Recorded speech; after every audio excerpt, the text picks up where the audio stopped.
జాగృతిలో చేరడం అంటే బతుకమ్మ ఆడినట్లే. అమ్మో వచ్చింది మా తల్లి. ఈమె గురించి ఇప్పుడు మనం చాలా మాట్లాడుకోవాలి. ఎవరైనా పిడికిలెత్తి పోరాటం చేయాల్సి ఉంటుంది.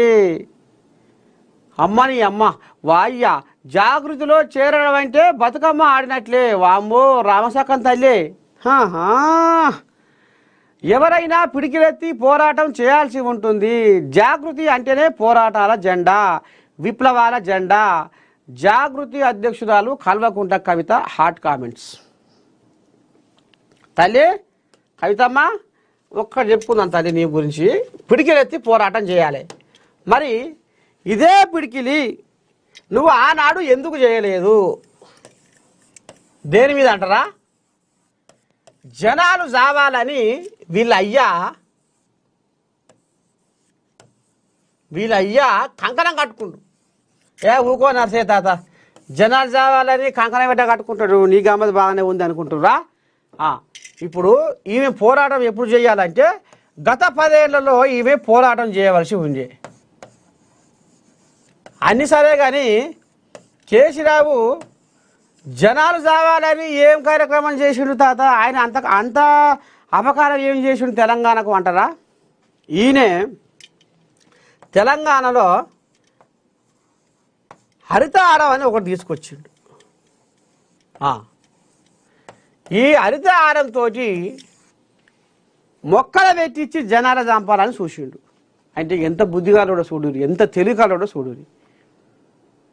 ఈయన ఇప్పుడు తెలివికాలోడు అనాలన్నా లేకపోతే ఇంకోటి అనాలన్నా మీరు కింద కామెంట్ పెట్టుర్రి. ఎట్లా ఏంది ఏం కథ అంటే అసలు ముచ్చట ఏందో ఈనూరి.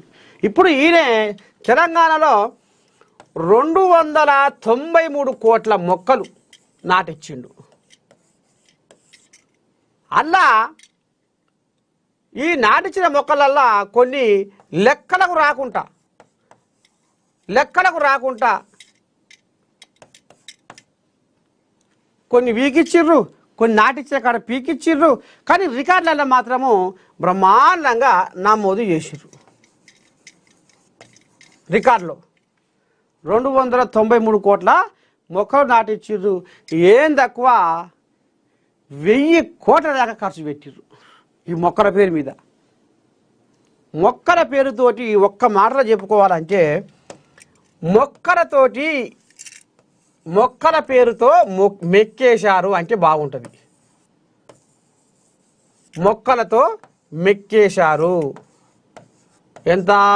1000 కోట్లు. 1000 కోట్లు. మరి మొక్కలు పెడితే కూడా మంచిగా తాత ఎందుకు గట్ట మాట్లాడుతున్నావు అంటే ఈ బుద్ధిగాళ్ళ సుధపూస ఏం చేసిండు అయ్యా అంటే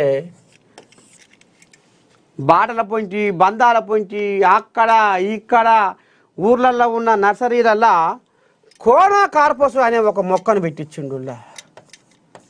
దీని పాడైపోను ఇక ఇది కంప చెట్టు కంటే మా బద్మాసిది. కంప చెట్టు అన్నా ఒక ఏరు కొడితే వస్తుంది కానీ ఇది మొత్తం ఇట్లా ఇప్పుకపోతుంది. చూస్తలేరు మీరు రోడ్ల పొంచి ఇప్పటికి కూడా కొన్ని జాగలల్లా. ఈ కోనో కార్పస్ అనేది ఉకనే పెరుగుతుంది. ఇది జావది, మొండిది. ఇది పెట్టి మనం తెలంగాణలోన మేము హరితహారము ఉరుకుల పెట్టిస్తున్నాము అని చెప్పుకుంటందుకు ఎంత బుద్ధిగా పనిచేసిరంటే అబ్బా 80,000 పుస్తకాలు చదివినోడా. ఈ కోనో కార్పస్ మొక్క విడిగా పెరిగి మొత్తం పరుచుకొని పాచగా అయితే ఈ కోనో కార్పస్ చెట్టు వల్ల ఈ మొక్కల వల్ల మనుషులకు క్యాన్సర్ బీమారి, దగ్గు, దమ్ము, శ్వాసనాళాలు పాడైపోవుడు, ఊపిరితిత్తులు ఖరాబవుడు ఈ గాలి పీల్చుకొని. ఇది మా చెడ్డది ఈ చెట్టు. గిసవంటి దారుణం చేసినప్పుడు కవితమ్మ పోరాటం ఎక్కడ పోయింది అయ్యా? మంది ప్రాణాలతోటి చెలగాట వాడే చెట్లు పెట్టి సాత్తుంటే కవితమ్మ పోరాటము అప్పుడు ఎక్కడ పోయింది? పిడికిలెత్తి పోరాటం చేయాలని అంటుంది. మరి ఈ పోరాటం ఆయలే మరి ఎందుకు కనపడలే ఈ కవితమ్మకు? ఇంట్లోకెళ్ళి బయటికి వెళ్ళగానే బీసీలు యాదికొస్తారు, ఇంట్లోకెళ్ళి బయటికి వెళ్ళగానే నిరుద్యోగులు యాదికొస్తారు. ఇంటికెళ్ళి బయటికి వెళ్ళగానే ఇప్పుడు పోరాటం ఆదికి వస్తుంది. మరి ఈ పోరాటము అయ్యా 1000 కోట్లు ఖర్చు పెట్టి దిగమింగి అందులో కొన్ని లొట్టలేసుకొని కొన్ని ఖర్చులు పెట్టి ఆఖరికి వస్తాడు కల్లా కోనో కార్పస్ అనే మొక్కలతోటి ఇది రోడ్ల పొంటి మన్ను మశానం పెట్టించి ఈ గాలి వీలిస్తే సర్వ రోగాలు తయారవుతున్నాయి. ఇప్పటికి కూడా కొన్ని జాగాలల్లా కొట్టేసిర్రు. ఇప్పుడు ఈ కాంగ్రెస్ సర్కారు వచ్చినాక ఆ చెట్లు పాడైపోయి ఎక్కడెక్కడ ఉన్నాయో మొత్తం పొతం పెట్టుర్రా పీకేయరు అని చెప్పింది, ఆదేశాలు జారీ చేసింది. ఇక కొన్ని జాగాలలో పీకేసారు, కానీ ఇంకా కూడా కొన్ని జాగాలలో ఉన్నాయి పీకేసే దిక్కులేక. ఇట్లా క్యాన్సర్ బీమారి సర్వ రోగాలు వచ్చే ఈ కోనో కార్పస్ చెట్లను ఎందుకు పెంచవలసి వచ్చింది అంటే, మేము మొగోళ్ళం తెలంగాణలో హరితహారం పెడితే చెట్లు చూడు ఎట్లా అంటే చూపిస్తందుకు. తెలంగాణలో హరితహారం పెడితే ఇసుకపోయి బచ్చల పండు ఎట్లా పంతుందో చూడురి అని అంటందుకు.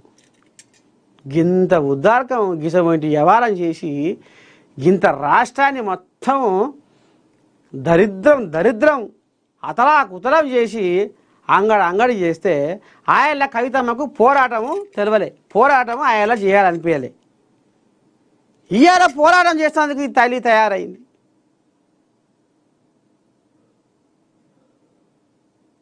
బా ఎక్కడ తెలివి ఇవి కాదా అంటే, మంది జీవితాలు మంది ఏవైపోయినా పర్వాలేదు, గంగలో కలిసిపోయినా పర్వాలేదు, కానీ కోనో కార్పస్ చెట్లు ఆ చెట్లు అవి పెరిగితే కేసీరావు హరితహారం పెట్టి తెలంగాణను హరితవనం చేసిండు అనే పేరు రావాలని.